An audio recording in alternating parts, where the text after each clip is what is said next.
السلام عليكم ورحمة الله وبركاته حبايبي طلاب الصف السادس. معايا النهاردة تاني جزئية من أول درس اللي كان بيتكلم عن دورة الحياة بتاعة المياه ودورتها في الطبيعة عاملة ازاي. وطبعا خدنا التعريفات بتاعتها اللي هي التبخر والتكثف والهطول والجريان السطحي، وعرفنا كل دوت وعرفنا ازاي كانت بتحدث كل خاصية منهم. دلوقتي هنتكلم عن توزيع الطاقة الشمسية. توزيع الطاقة الشمسية يعني ايه؟ يعني معروفة ان الشمس عندنا مش بتبقى على سطح الكرة الأرضية كلها بنفس المقدار وبنفس الكم في نفس الوقت. عارفين ان في اماكن بتبقى الشمس عندها عمودية، فبالتالي بتسقط أشعة الشمس عمودية فبتاخد جزء بسيط جدا من سطح الأرض. وفي لو الأشعة بنسبة مائلة على سطح الكرة الأرضية فبتبقى واخدة مساحة أكبر شوية أو مساحة أوسع من ضوء الشمس. وزي ما هنشوف هنا عند المصباح، هنا هو موريني الشكل زي بتاع الشمس بالظبط، بس بشكل مختلف عن طريق إضاءة المصباح على مجسم الكرة الأرضية. زي ما احنا شايفين هنا الأشعة لما بتسقط مائلة المسطح بتاع الضوء بيبقى كبير شوية، ولما الأشعة بتبقى ساقطة بشكل عمودي بيبقى جزء صغير هو اللي فيه إضاءة. طيب لما نقول ان في تأثيرات على الموقع بتاع الحرارة، على الموقع، على درجات الحرارة، يعني ايه؟ يعني ان درجات الحرارة كل موقع ليها بيبقى فيه تأثير مختلف. يعني ايه؟ يعني لما اقول في مناطق ساخنة، دي طبعا بتبقى قريبة من خط الاستواء، ودي بتبقى درجة الحرارة فيها مرتفعة جدا زي ما كنا واخدين في مادة الدراسات، لان اشعة الشمس بتكون عمودية فبالتالي بيبقى اكبر كمية من الضوء واصلة للمكان ده، وبتبقى الأشعة عمودية يعني كلها متسلطة على نفس المكان، فبالتالي هتكون المنطقة دي فيها درجة حرارة عالية جدا.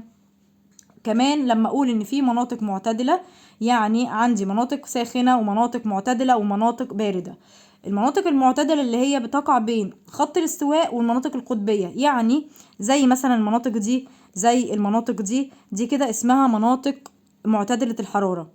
يعني ايه معتدلة الحرارة؟ يعني درجة الحرارة فيها لا هي حارة جدا ولا هي باردة جدا، يعني أشعة الشمس بتبقى هنا بنسبة مائلة، فبالتالي بتبقى درجة الحرارة معتدلة نوعا ما.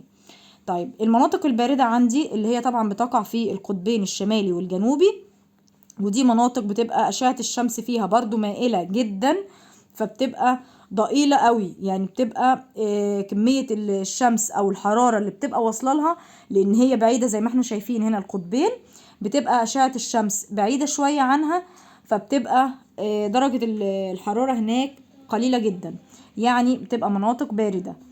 وزي ما احنا عارفين طبعا ان هي بيبقى فيها ثلوج وبتبقى مناطق جليدية. كمان المناطق ديت زي ما احنا شايفين هنا في الصورة ان هنا في غابات، لان هنا عندنا خط الاستواء في درجة الشمس كويسة جدا. زي ما احنا شايفين هنا في الصورة ان هنا مناطق جافة، يعني بتعيش فيها حيوانات بتعتمد على الجفاف، او فيها زي الحيوانات الصحراوية. هنا في مناطق غابات اهيت، يعني في مية وفي ضوء شمس بيساعدها ان هي تنمو، وفي كمان حيوانات اللي هي بتبقى زي الغزلان والحاجات ديت، والحيوانات البرية والحيوانات اللي بتعيش في الغابات. هنا زي ما احنا شايفين صحاري، يعني كل اللي بيعيش هنا حيوانات بتتحمل الجفاف وحيوانات صحراوية زي الجمال وزي الزواحف.